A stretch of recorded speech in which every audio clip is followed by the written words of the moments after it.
Thank you. Last but not least, let us welcome the fourth and final speaker, Mr. Isaac Ho. Mr. Isaac Ho is the CEO and founder of Venturecraft. Mr. Ho is a multiple-time entrepreneur and a creator of one of the most successful connections between Singapore and China with incubator spaces in both countries. He is also partner to some of China's leading technopreneurs, such as founders of Taobao, Meitu, Mafengwo, and Ninebot, etc. He has created innovative commercialization programs, such as Jumpstart, that brings Chinese markets to Singaporean companies.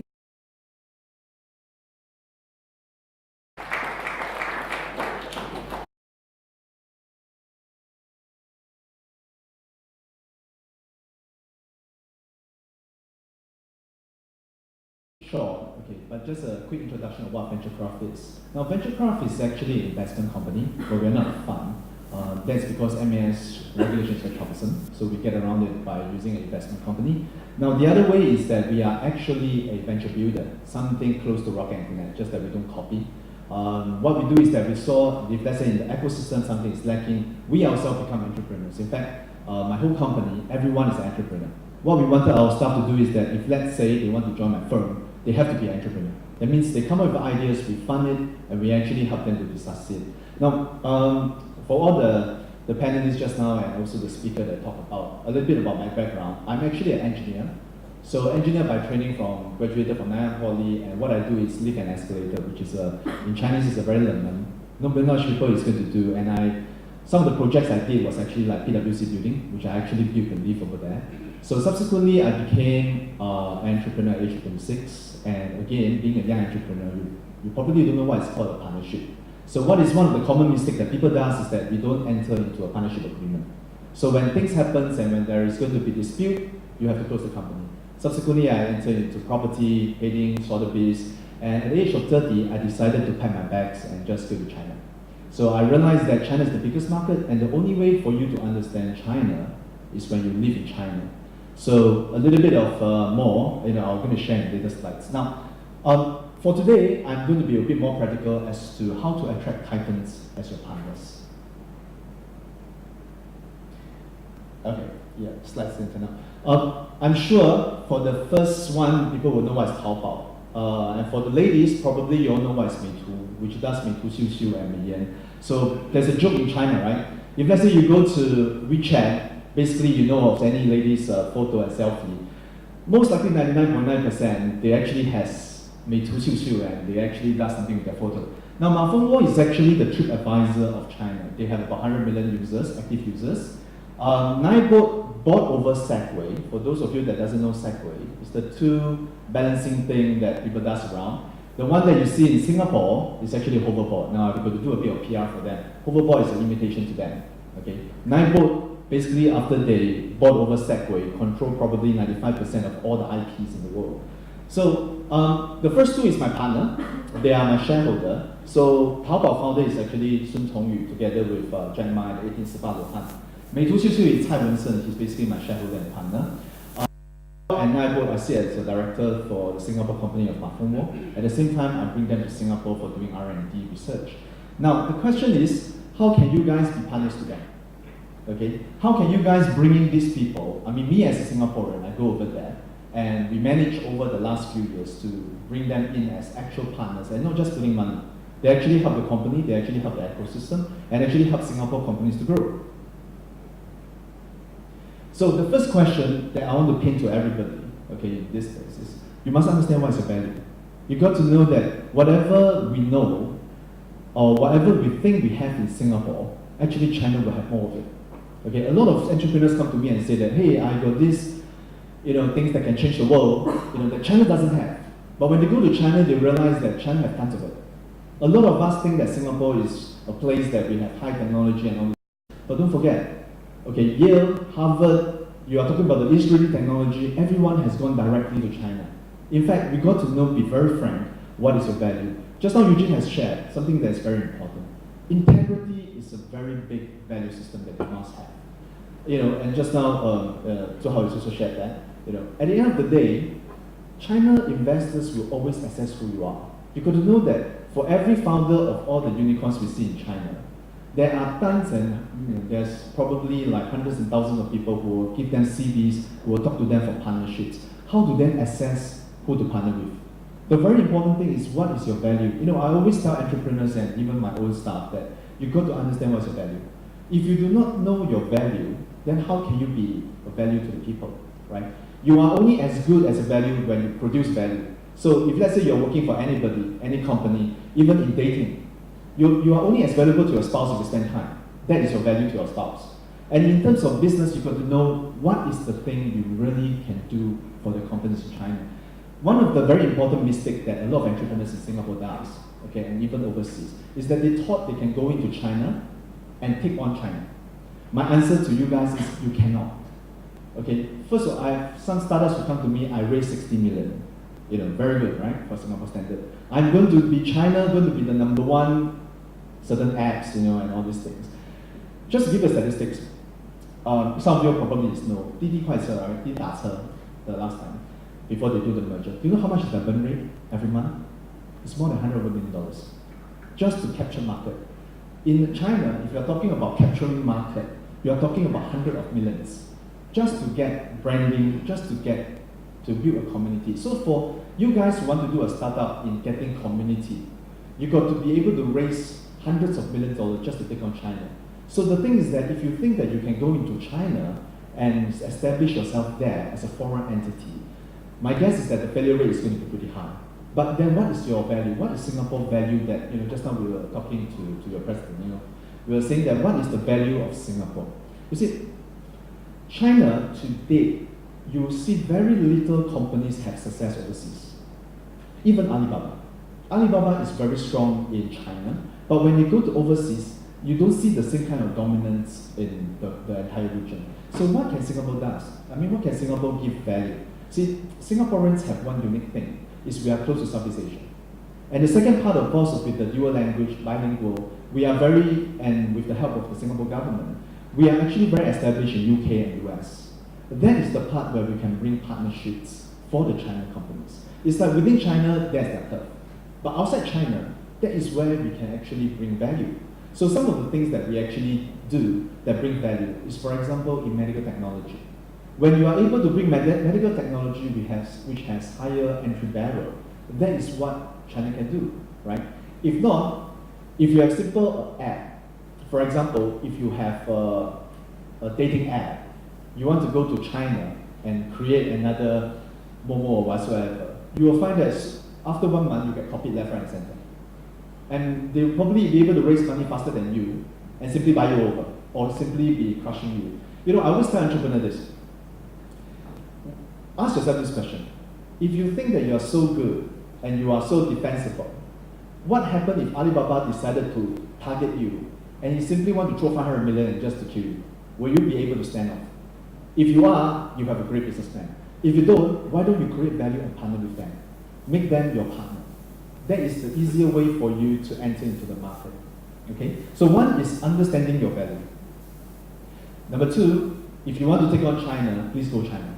There's a lot of Singaporeans who think that being Singapore, we know China. I run incubator space in China and also in Taipei and in Singapore. The preconceived idea is I'm Chinese, I'm fluent in Mandarin. Taipei, wow, everybody loves Taipei, right? Then you go to China, Mandarin is no problem.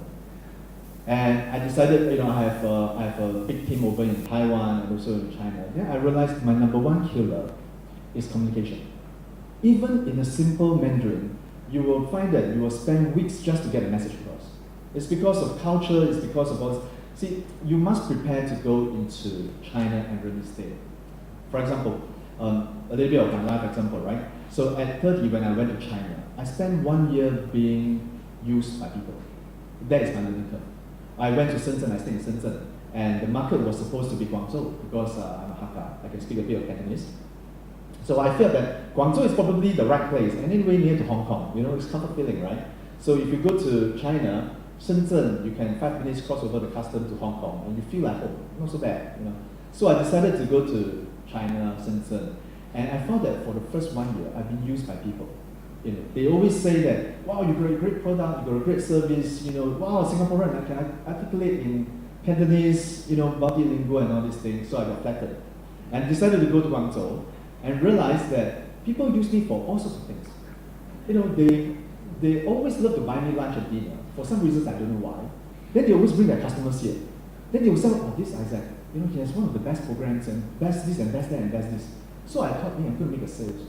Then end up 1 year, I don't make any sales. So one of the friends who was making use of me that turned to become a good friend came and tell me this, hey, do you realize that you've been made use for the last 1 year? I said, yeah, half get it. Cannot be free lunch, nothing's free. So he said, yeah, people is using me as a foreigner to actually sell their product because they are doing the same thing as me, but I'm overpriced myself. So they use me as this is the gold standard, but you can get silver standard, and they sell their things. So subsequently, I realized that there's no such thing as free lunch, and I actually immersed into the culture. I understand China culture. That's the reason why until now I resist going back to Guangzhou, but I have to. But anyway, so this is something that is a learning curve. But see, when you enter into China or Taipei or any other country, you've got to understand the culture. And the only way you understand the culture is when you stay there. You spend the number of years there trying to become them and understand the culture. But can you become them? No, the answer. Okay? But you have to immerse and understand what you do. Give you an example. I just had a conversation with Karina. I don't know, I hope most of you all know who's Karina. So I talked to Forrest Lee. Do you know that Forrest actually for the last, now he has another startup within the arena called Shopee. Before that, he actually took a sabbatical and he went to Shanghai. He went back to Shanghai and stayed for, I can't remember the actual years, but I think about 2 years he went back. And the reason why he does that when he's sharing with us is because he wants to find the vibe in China. He wants to stay current. What is the latest technology in China right now? What is the latest trend? See, even a China-born, now he's a Singaporean, he has to go back to China and feel the pulse. So immersion is actually one of the most important things for any entrepreneur. And if you want to go to China, yeah? Now, the next one, what we are called is called a ground up. See, Singaporeans are very blessed. I think Singapore government is the most generous, or one of the most generous government that throw money at you guys. We start off from PIC all the way to, university. Max will have his incubator and accelerator to throw money at you guys. So we have a lot of entrepreneurs who come to me and say, when I ask, what is your capital? Where do you raise your capital? The answer is what? Oh, grants. So most likely I show them the door on the left and say, thanks. Okay? You cannot rely on the government to do things. The company that relies on the government to do stuff will never be a good company. You see, Alibaba create themselves from ground up. Same as all the companies you see in China. They started ground up, they get so much people. Let me give you a good example, Alipay. Alipay started as a merchant, basically as an involvement of ecosystem for Taobao, so that the merchants came on board. But after they get the merchants on board, then suddenly the users start putting money, and right now they have 100 millions of accounts. I don't know what's the stats, but they have a lot. You see, at this point of time, do you think the government can shut them down? If they are illegal, of course. But if not, if the government want to regulate now, it's pretty difficult, right? If today the government of China say, I'm going to shut down Alipay right now, without giving any reasons, what happened? You're going to cost hundreds of millions of people's banking money, or to shut down at one time. Social unrest will happen. See, ground up is a very powerful thing that I want to advocate, that do not rely on government. If you want to start an entrepreneurship and you want to start a business, you've got to be the one that is being the entrepreneur, gather the community together, find your value. Again, what is your value to the community? Gather them so that this community become a powerful force, and then the government will be the one that's supporting you. Okay? Now lastly, let me talk about partners. There's two kinds of partners that you've got to be watchful about. But the first kind of partners is within this room, or within Singapore. See, many times, Singaporeans have this thing that just now one of our speakers has mentioned. We are really very careful. Seriously, that's one of the main things. We always think that our business plan is so good that nobody will want to copy. Everybody wants to copy. And every time we say that, why don't company A you work with company B, strategic partnership, so that you become stronger. You can go overseas. They say, no. What if my next partner is going to copy me when this founder have not even had a prototype? Many times this happens. See, when the notion is that, do you know why Silicon Valley is so powerful? Silicon Valley is powerful because everybody in Silicon Valley does sharing. The mentors, the companies, they basically get together, come together as a bigger piece, and they actually launch their business. In China, it's already happening. You see big merger, M&A all coming up. Why? Because the biggest will be the biggest. You know, I had a conversation with the founder of Taobao, Mr. Sun, Sun Hong. We were saying, what is going to happen to the big boys? You know, it's really a question mark. Nobody can really predict what happened when Jack Ma retires. What happened to Alibaba? You know, their valuation is at this point, what is going to happen? Can a professional manager take it to the next stage? Question mark. We are in an era that we have never seen such a valuation before. It's really at this peak that, you know, a company, just now we were saying that a company with $4 million revenue can be 250 million valuation. In China, it's ridiculous now. So the partners, what I'm trying to say is, you got to have partnerships. If let's say you want to bring value to China companies, you've got to aggregate. Aggregation is actually one of the key that Singapore companies must get together. Now, the other partners that I want to talk about is your China partnership. If you want to be partnering China companies, you are fighting at people's home turf. My suggestion is that be the minor shareholder. You've got to be 49% and under. A lot of Singaporeans say, no, that's my business. I want to be 80%. So we are fighting at people's turf. If you want people, you know, a person who has the market is always king. Customer is always king. If he has China markets and he's willing to partner you for 20%, I bet he's going to copy you the next day. Because it doesn't make sense for him. He has the market, he do the marketing, and yet he's only 20% shareholder. He's basically going to copy you. But if let's say you are a 20% shareholder, 30% shareholder, that's fine. Look at it this way. China is so big. 20% means a lot of money compared to 80% in Singapore. So why not take a step back, do that partnership so that you are able to gain traction. When you are being gained traction, the next thing what will happen to you, you'll be bought over. Okay, so this is what I want to share about China. Now, one of the things that we are doing and complementing to what Max is doing is we actually did a jump start, different from what the government does. So what we do is that we believe that all the incubation accelerator program is fantastic. However, what does entrepreneur really want? Market.